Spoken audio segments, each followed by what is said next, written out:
Amici di Sportissimi, da parte di Luca Buccieri, buon pomeriggio e benvenuti al Roberto Sorrentino di Trapani. Questa è Accademia Trapani Licata, gara valida per la 21esima giornata del campionato di eccellenza siciliana, girone A. Flores riceve la piana, Manfred ancora il pallone da Vignanisi alla piana che può stoppare, c'è Tedesco vicino, prova a metterla al centro, ciccano tutti e non Brugnone che è lì pronto per il tap-in vincente. Licata in vantaggio al 7° minuto di gioco, hanno bucato tutti in difesa per l'Accademia Trapani, aveva bucato anche Bennici che non era riuscito ad arrivare sul pallone.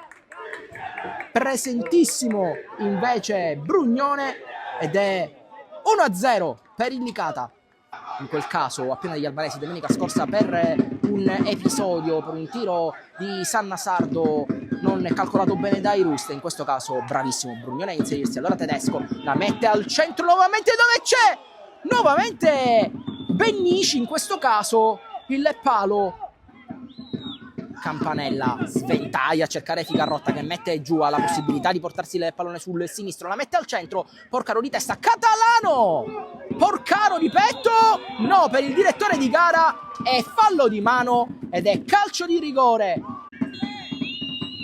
Parte Campanella, non riesce a intercettare Valenti ed è l'1-1. Campanella, subito il pari dell'Accademia Trapani. Era troppo lunga questa palla. Campanella prova la sventagliata a cercare Ficarrotta. Ficarrotta che può calciare il pallonetto! Luca Ficarrotta! Al 25° minuto l'Accademia Trapani passa in vantaggio. Buongiorno, torna sul pallone. Flores prova a metterla al centro dove c'è Greco che di testa prova ad avvitarsi, non riesce a trovare la porta, ma occasione. Giocata a cercare Manfred, interviene di testa, poi il pallone calciato e c'è la rete. Subito Merola che entra e fa gol. 2-2. Giocoliere, pallone ancora per Tommy Flores che prova a metterla giù elegantemente.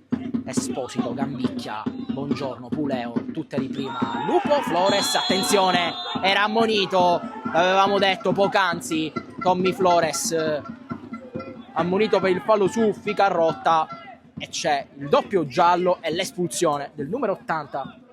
Licata in 10. Ficarrotta alza la testa, vede Buongiorno, la palla resta lì. Ancora Buongiorno, Catalano può calciare, pallone alto.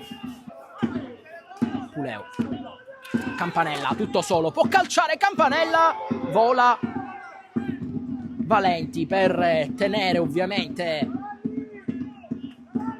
la difesa della porta. Il 24 può rimettere lungo al centro, a cercare Palmisano che interviene in qualche modo, poi Esposito non riesce. Agnello di testa, ancora Esposito entra nell'area di rigore, va giù, calcio di rigore ottenuto da Esposito che si era incuneato dalla sinistra, si stava accentrando ed è riuscito. Parte Minacori, gol del Licata, 3-2, esulta Minacori e finisce qui. All'ultimo respiro il Licata vince 3-2.